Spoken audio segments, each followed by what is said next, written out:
যেটা আব্দুল বারী, মানে এটা অনেকেই প্রশংসা করেছে আপনাদের একটা সিদ্ধান্তে, সেটা হচ্ছে যে সিঙ্গাপুরে ইন্টারনেট সেভেন সিস্টার্সে নিয়ে যাবে ভারত, মাঝখানে আমরা ট্রানজিট হিসেবে থাকবো, এমন একটা প্রস্তাব তাদের দিক থেকে ছিল এবং বিটিআরসি স্টেপ না করে দিয়েছে এবং তারা বলেছে যে এটা বাংলাদেশের ভবিষ্যতে মানে সক্ষমতা তৈরির পথে একটা বাধা হতে পারে। একটু ব্যাখ্যা করবেন, মানে আমরা আসলে ট্রানজিট হওয়ার প্রস্তাব কেন না করলাম?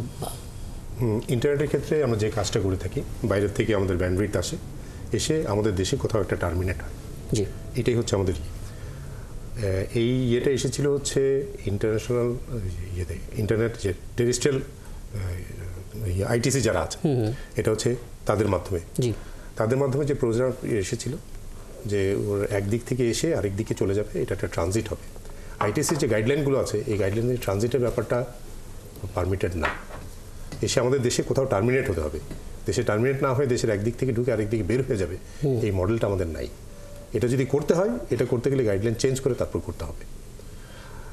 এছাড়া আরেকটা ব্যাপার আছে হচ্ছে আমাদের দেশের একটা পটেনশিয়াল আছে এই রিজিয়নে, একটা ইন্টারনেটের ক্ষেত্রে একটা রিজিওনাল হাব তৈরি হওয়ার। আমরা এটাও আশা করি যে বড় বড় যে কোম্পানিগুলো আছে, গুগল, ফেসবুক, এদের যে ডাটা সেন্টারগুলো থাকবে, এই ডাটা সেন্টারগুলো এখানে একসময় এস্টাবলিশড হবে, এটা একটা রিজিওনাল হাব হবে। আমরা যদি এরকম এই দিতে থাকি, আইপি ট্রানজিট দিতে থাকি, তাহলে ওই জায়গাটায় আমাদের হয়তো বিজনেস একটা হ্যাম্পারও হবে। এই জন্য আমরা সরকারকে সাজেস্ট করেছি যেন এটা না করা হয়। অনেক ধন্যবাদ।